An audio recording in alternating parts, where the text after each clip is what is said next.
Ka danna subscribing sannan ka danna alamar ƙararrawar sanarwa domin ta haka ne za ka dinga samun labaranmu kai tsaye da zarar mun ɗora. Of Taranza country that arrive at JFK International Airport and heading to Taranza country, which does not exist in the world. This story is fake. It's not a genuine story. It's a fictional story. That is why we brought you the news in order to tell you that this news that is going viral across social medias and platforms.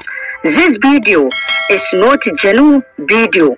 That woman that arrived at JFK International Airport is just a created story. It's not a true story.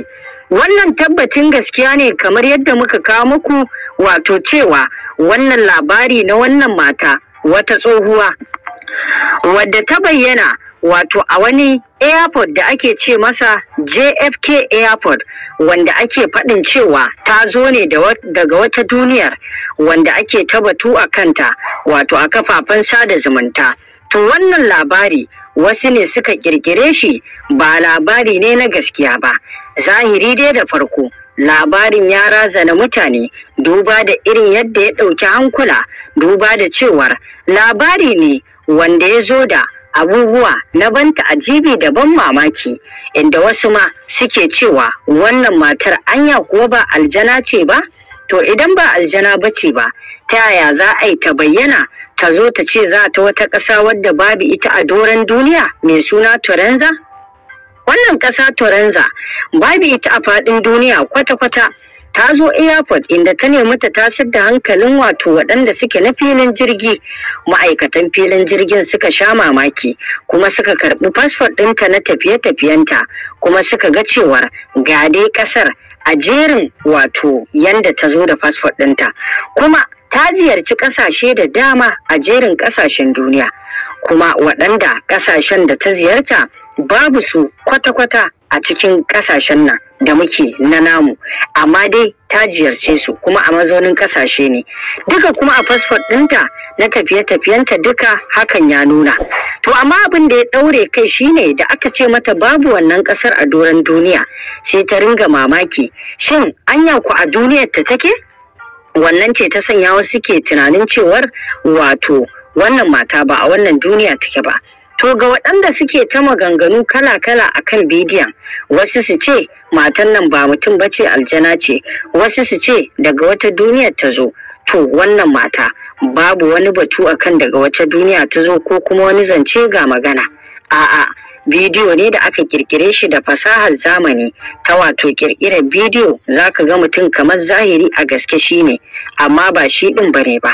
Kamar yadda kowa ya sani, a yanzu ana da fasahohi kala-kala na zamani wanda ake yin su don nuna abubuwa waɗanda suke wato ba na zahiri ba, kuma a ringa bayyana su da na zahiri ne.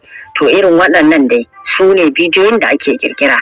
Kamar yadda kwanaki mun kawo muku wata mata ita ma da take wasa da jirgi, da take wasa da kifi, wato wannan kifin nata tana wasa da shi a cikin ruwa, tana sarrafa shi yadda take so, kuma ƙarshe aka nuna wannan kifin nata ya haɗiye ta, wanda kuma wannan ƙarya ce. Shi ma bidiyo ne da aka ƙirƙire shi, wanda da fasahar zamani aka ƙirƙiri wannan bidiyon.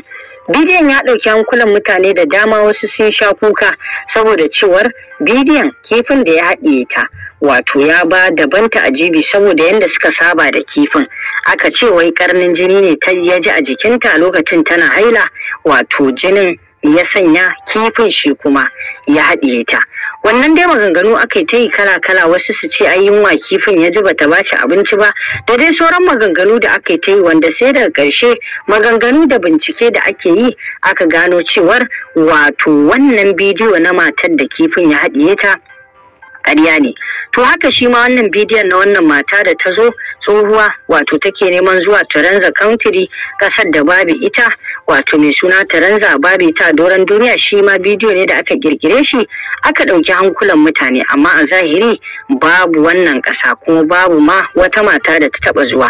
Domin kuwa a zahiri idan da gaske ne wannan labari, to wancan wato airport ɗin da ake ce mai JFK, wato za su fito su bayyana wata mata ta zo, su bayyana duk abin da ya faru a tsakaninsu. To amma babu wani abu da suka bayyana, to kaga ba haka bane. Amma a zahiri shi airpod din akwai shi, matar dai babu ita. Don haka wato duk sanda kuka ga irin waɗannan bidiyoyi to a ringa tabbatar da su domin wato sanin abin da yake na daidai. Irin waɗannan bidiyoyi suna yaɗuwa ne lokaci ɗaya ta hanyar ƙirƙirarsu da ake. Haka zalika kamar yadda kowa ya sani a yanzu ana ƙirƙirar irin waɗannan abubuwa na bidiyoyi da bidiyoyi waɗanda suke zaka ga kamar mutum a zahiri shine amma ba shi bane ba kwata-kwata. Don haka wannan mata da ake magana a kanta wato da ta zo JFK Airport, wato wannan airport din wato akwai shi amma a zahiri babu wannan mata. Don haka muka ɗauko muka muku magana a kansa. Bidiyon dai yana ne yana ta yawo a kafafen sada zumunta, ana ta cece kuce, ana zance, ana magana a kansa, wanda sai mu ce wannan al'amura dai Allah Ubangiji ya sa mu dace. Fasahar zamani ta sanya ana ta kirkiro wasu abubuwa kala-kala domin ɗaukan hankulan al'umma, domin dai a ji hankalinsu. To masu saurare me za ku ce akan wannan abun ban ta'ajibi? Mun gode.